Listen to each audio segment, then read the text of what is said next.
Brilliant. She knew you only deserved this piece of trash. My brother Edward burst into laughter, his voice echoing through the mahogany-paneled office.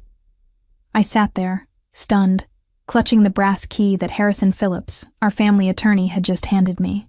The old wooden box sat before me on the polished conference table, looking so ordinary next to all the legal documents scattered around us.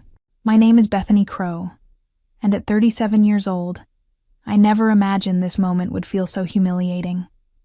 After working a double shift at Denver General Hospital, I had rushed here still wearing my scrubs, my hair pulled back in a messy ponytail, exhaustion weighing heavy on my shoulders. Meanwhile, Edward had arrived in his tailored designer suit, his confidence radiating through the room like he already owned everything in it. The reading of our mother Margaret's will should have been a time of mourning, a moment to honor the woman who had raised us after our father died when I was just 16. Instead, it felt like a public execution of my dignity. Harrison had just finished reading the initial will, which left me nothing but this weathered wooden box that our mother had kept locked under her bed for as long as I could remember. Edward was set to inherit the vast majority of our family's $15 million estate, including the sprawling ranch house in Boulder, the investment properties, and all the stocks and bonds that had sustained our family for generations. I mean, look at her, Edward continued, gesturing at my hospital uniform with undisguised contempt. Still playing nurse at her age, living in that cramped apartment with her kid. Mother finally realized who the real success story is in this family. The words cut deep, but they weren't entirely surprising. Edward had always been the golden child, the one who charmed everyone with his smooth talk and expensive gifts. At 41, he lived in a luxury penthouse downtown, drove a BMW, and worked in some vague business consulting role that seemed to require more networking than actual work. He had spent years cultivating the image of the perfect son, the one who would carry on the family legacy with style and sophistication. I looked down at the simple wooden box, its surface worn smooth by decades of handling. There was something almost mocking about it sitting there among all the official legal documents. Harrison cleared his throat uncomfortably, clearly sensing the tension in the room. The afternoon sun streaming through the tall windows cast long shadows across the conference table, making the whole scene feel surreal and dreamlike. What had our mother been thinking, leaving me this old box while giving Edward everything else? After everything I had sacrificed, all the nights I had worked extra shifts to pay for nursing school, all the times I had visited her when Edward was too busy with his social calendar. The injustice of it all made my chest tighten with a mixture of grief and disbelief. Growing up, things had been different between Edward and me. Before our father's sudden death from a heart attack, we had been a typical family. Our mother Margaret worked as a school principal, our father owned a small but successful construction company, and we lived comfortably in a modest home in Aurora. Edward was 4 years older than me, and back then, he had actually been protective of his little sister. We would spend summer afternoons riding bikes through the neighborhood, and he would help me with my math homework without complaint. But everything changed after Dad died. Suddenly, our family was thrust into wealth we had never expected. Dad's construction company was bought out by a larger corporation for millions, and various insurance policies and investments left us with more money than we knew what to handle. Mother was overwhelmed by the responsibility of managing such wealth while grieving, and Edward seemed to transform overnight from a protective older brother into someone I barely recognized. He became obsessed with appearances and status. At 18, he convinced Mother to buy him an expensive car, claiming it was necessary for his college image. He enrolled in an expensive private university, changed his wardrobe entirely, and started running with a crowd of wealthy kids who looked down on anyone who wasn't from old money. When I was still struggling through high school, dealing with my own grief and trying to help Mother manage her new responsibilities, Edward was learning how to manipulate social situations to his advantage. By the time I graduated and told Mother I wanted to become a nurse, Edward was openly dismissive. "Why waste time with some blue-collar job?" he had said during one particularly harsh family dinner. "We have money now, Bethany. You could do something important, something that matters. But nursing did matter to me. I had spent so many hours in the hospital with Dad before he died, watching the nurses who showed genuine compassion and skill. I wanted to help people the way they had helped our family during the darkest time. Edward never understood that. He saw my career choice as beneath our family's new station, an embarrassment that reflected poorly on him when he was trying to establish himself in Denver's social circles. When I got pregnant at 25 with my daughter Emma, and Emma's father disappeared rather than take responsibility, Edward's disappointment reached new heights. "Great," he had muttered when Mother told him the news. "Now she's going to be a single mother and a nurse. What will people think?"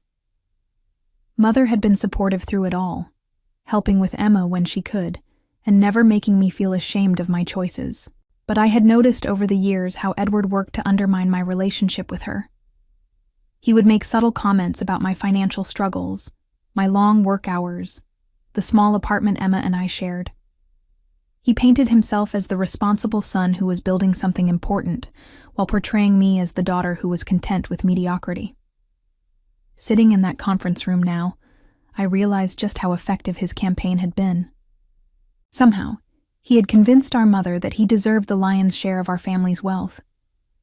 The months leading up to Mother's death had been particularly difficult for me, though I didn't realize how much Edward had been manipulating the situation behind the scenes. Mother had been diagnosed with lung cancer the previous spring, despite never smoking a day in her life. The doctors said it was environmental, possibly related to years of exposure to construction dust from Dad's business, but the cause didn't matter as much as the reality that we were losing her. I had immediately rearranged my work schedule to spend more time with her, picking up extra shifts on weekends to make up for the reduced hours during the week. Emma, now 12, would often come with me to visit her grandmother after school. We would sit in Mother's sunroom, playing cards and talking about everything and nothing. Mother seemed to cherish these quiet moments, and I thought I was doing the right thing by prioritizing time with her over the financial stress it was causing. What I didn't know was that Edward was using my absence during his visits to plant seeds of doubt about my motives. Harrison would later tell me that Edward had spent considerable effort portraying my increased attention as self-serving. "She's only coming around more because she knows you're dying," he had apparently said on multiple occasions. "She's worried about the inheritance. She thinks if she plays the devoted daughter now, you'll forget about how distant she's been all these years." The cruel irony was that I had actually been distant, but not by choice. Working as a nurse, especially as a single mother, meant long hours and constant exhaustion. There were weeks when I barely saw Emma except to help her with homework and make sure she had clean clothes for school. Finding time to visit Mother regularly had always been a struggle, something that filled me with guilt, but seemed impossible to change without sacrificing my job security. Edward, meanwhile, had all the time in the world. His consulting work seemed to consist mainly of lunch meetings and networking events. He could drop by Mother's house on a whim, bearing expensive flowers and exotic teas, regaling her with stories of his business successes and social connections. He made sure she knew about every minor setback in my life. The month I was late on rent, the time Emma got suspended for talking back to a teacher, the car repairs that forced me to ask Mother for a small loan. The worst part was discovering that during Mother's final weeks, when she was heavily medicated and often confused, Edward had apparently spent hours talking to her about the future of the family wealth. Harrison later mentioned that Edward had brought up concerns about my ability to manage money responsibly, given my struggles as a single mother. He had positioned himself as the stable, reliable choice to preserve the family legacy, while subtly suggesting that leaving me a significant inheritance would be enabling my irresponsible lifestyle. Sitting in that conference room, holding the key to a wooden box while Edward gloated about inheriting millions, I felt the full weight of his manipulation crushing down on me. I had been so focused on loving our mother and spending quality time with her that I hadn't realized she was being systematically turned against me. "Sorry, Bethany, and here's the key," Harrison said gently, his voice carrying what sounded like genuine sympathy. His weathered face showed years of handling delicate family situations, and I could see in his eyes that he felt uncomfortable with the whole proceeding. He slid the small brass key across the polished conference table, and it made a tiny scraping sound that seemed unnaturally loud in the silent room. I picked up the key with trembling fingers, feeling its weight. It was old, probably from the 1970s based on its design, with an ornate head and a simple shaft. Edward was practically bouncing in his leather chair with excitement, clearly enjoying every moment of my humiliation. His perfectly styled hair caught the afternoon light streaming through the tall windows, and his expensive cologne filled the air with its sickeningly sweet scent. "Go ahead. Open it," Edward urged, his voice dripping with mock encouragement. "Let's see what treasures Mother thought you deserved." He chuckled again, the sound making my stomach churn. "Maybe it's some old family photos or her jewelry from the 1960s. You know, sentimental stuff for the sentimental daughter." Harrison shifted uncomfortably in his chair, adjusting his wire-rimmed glasses. "Edward, perhaps we should maintain some decorum during this difficult time," he said quietly, but Edward waved him off dismissively. "Oh, come on, Harrison. We're all family here. Besides, I'm sure Bethany is curious too. Aren't you, Beth?" He used my childhood nickname with such condescending familiarity that I wanted to scream. I mean, after all these years of wondering what was in Mother's mysterious locked box, now you finally get to find out. The wooden box sat before me, about the size of a shoebox but deeper, made from what looked like oak or maple. Its surface was worn smooth by decades of handling, and I could see scratches and small dents that told the story of its long existence. There was a simple brass lock mechanism on the front, tiny but sturdy. My hands shook as I inserted the key, and I had to try twice before it turned with a soft click. Edward leaned forward eagerly, his eyes bright with anticipation of whatever embarrassment awaited me inside. "This is better than Christmas morning," he said with genuine glee. "I wonder if she left you a note explaining why you deserved so little. Maybe some helpful advice about budgeting on a nurse's salary." I lifted the lid slowly, my heart pounding so hard I could hear it in my ears. The box was lined with faded blue velvet, and inside, rather than the photo albums or jewelry Edward had mockingly suggested, there was a manila envelope. It was thick, much thicker than I would have expected for a simple keepsake or memento. Across the front, in Mother's careful handwriting, were the words, "My true will, to be opened only by Bethany Crow." The room fell silent. Edward's laughter died in his throat as he read the words on the envelope. Harrison leaned forward, his eyebrows raised in surprise. "That's unusual," he murmured, reaching for his reading glasses. "I wasn't aware of any second document." "What does it say?" Edward demanded, his voice suddenly sharp with concern. "What kind of true will?" "Harrison, you're her lawyer. You should know about any other documents." Harrison looked genuinely puzzled.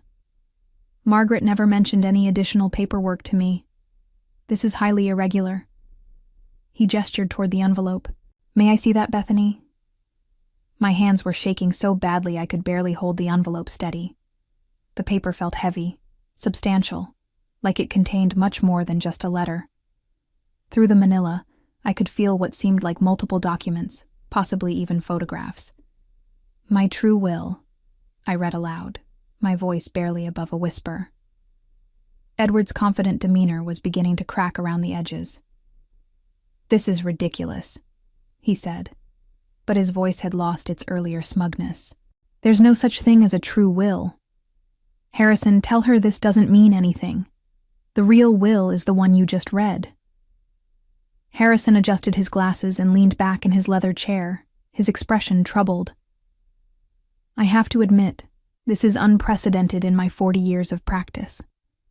Margaret never mentioned any secondary documents or alternate arrangements. However," he paused, seeming to choose his words carefully, "if this envelope contains a properly witnessed and notarized will that predates the document I just read, it could potentially supersede the previous version." Edward's face had gone pale beneath his expensive tan. "That's impossible," he said firmly, but I could hear the uncertainty creeping into his voice. Mother would have told us if she was changing her will. She would have discussed it with Harrison. This is probably just some sentimental letter or old family documents. It doesn't mean anything legally. Actually, Harrison continued, his lawyer's mind clearly working through the possibilities. There have been cases where individuals have chosen to keep their true intentions private, especially in families where there might be concerns about undue influence or manipulation. He looked directly at Edward as he said this, and I saw my brother flinch slightly. I carefully opened the envelope, my fingers still trembling with nervous energy. Inside, there were indeed multiple documents, exactly as I had suspected. The first was a thick legal document, clearly a will based on its format and official appearance. It was dated just 3 months ago, making it much more recent than the version Harrison had read. Below that were several photographs, and underneath everything was a sealed letter addressed to me personally. The date on this will is October 15th, I said, my voice growing stronger as I realized the implications. That's almost 2 months after the will you just read, Harrison. Edward stood up abruptly, his chair rolling backward and hitting the wall with a sharp bang. Let me see that, he demanded, reaching across the table. This is some kind of mistake or fraud. Mother was heavily medicated in October.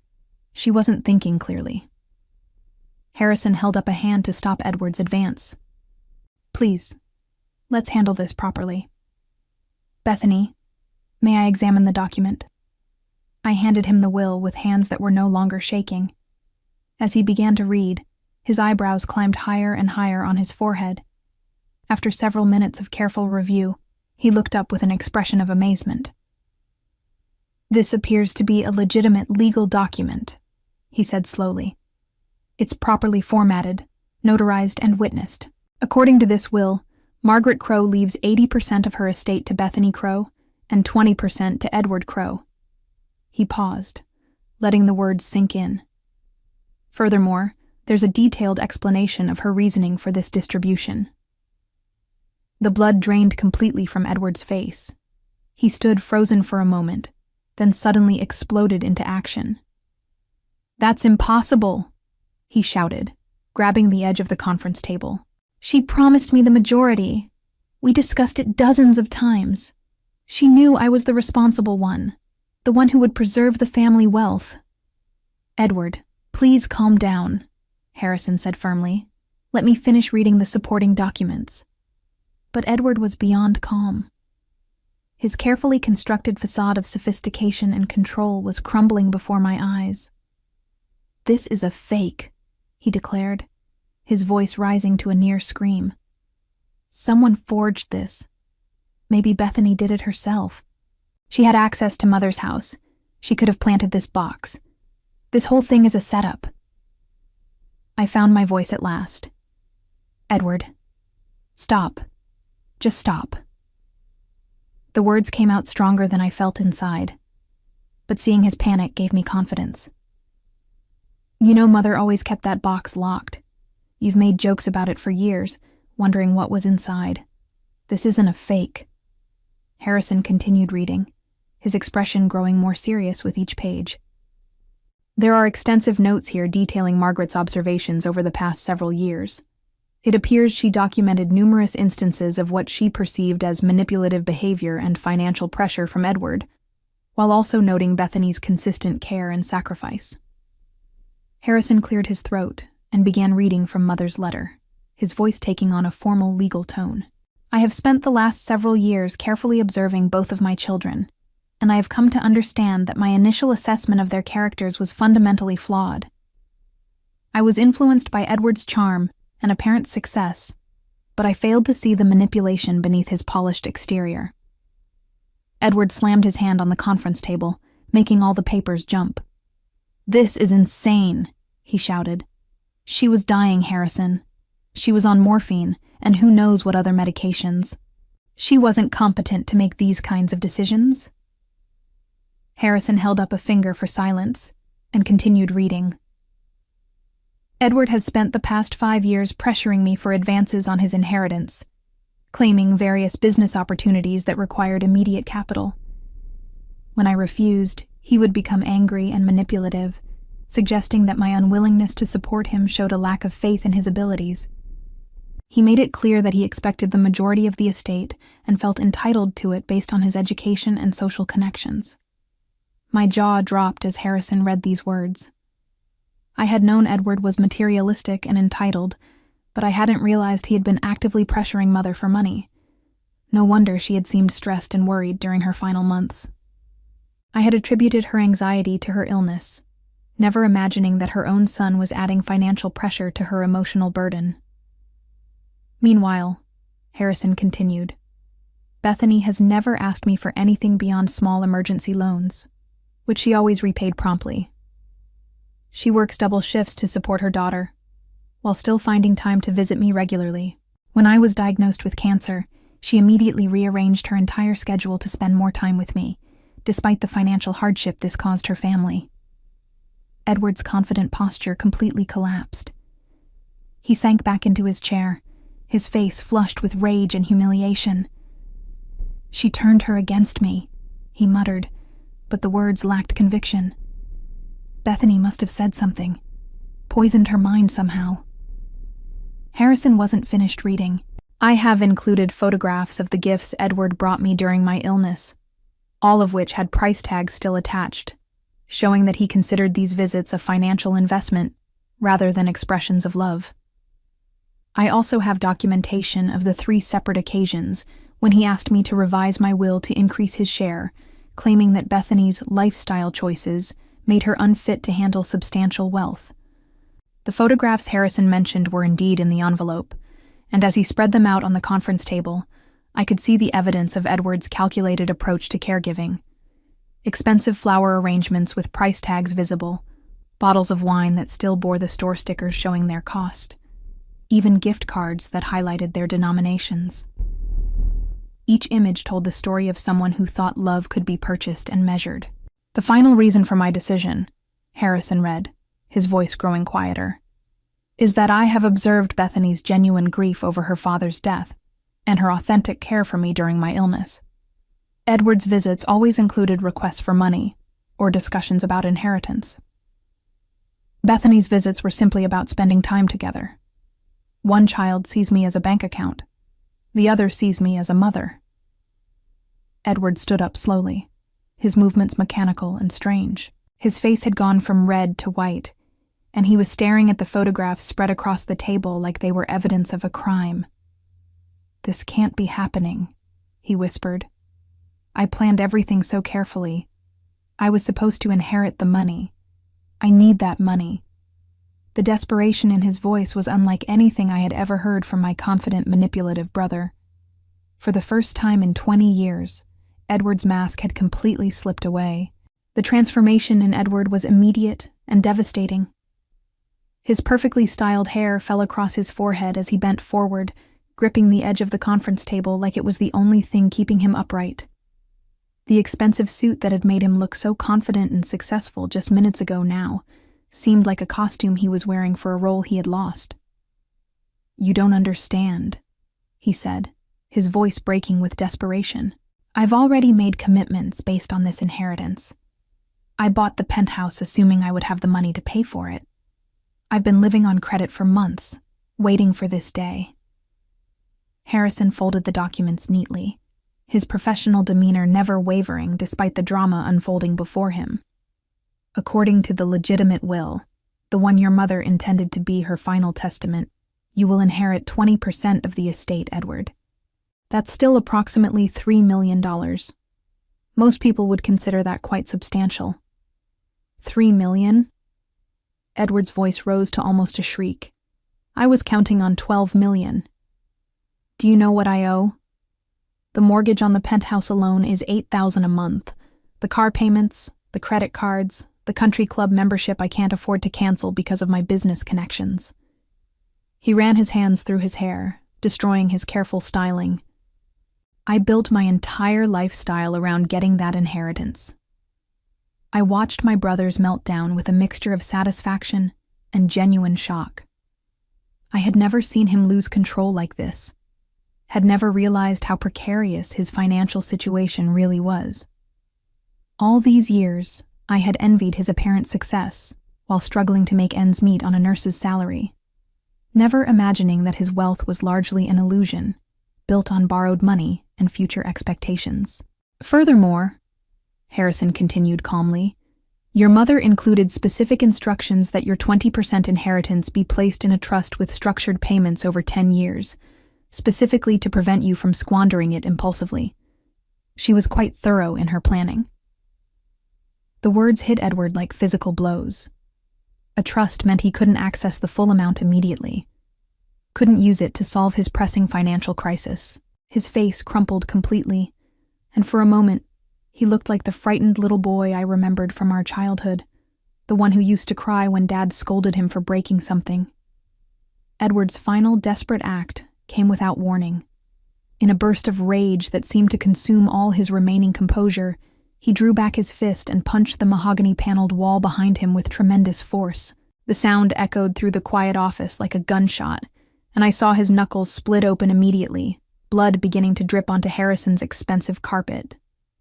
"This is not happening," he screamed, cradling his injured hand against his chest. "I will contest this will. I'll prove she wasn't competent.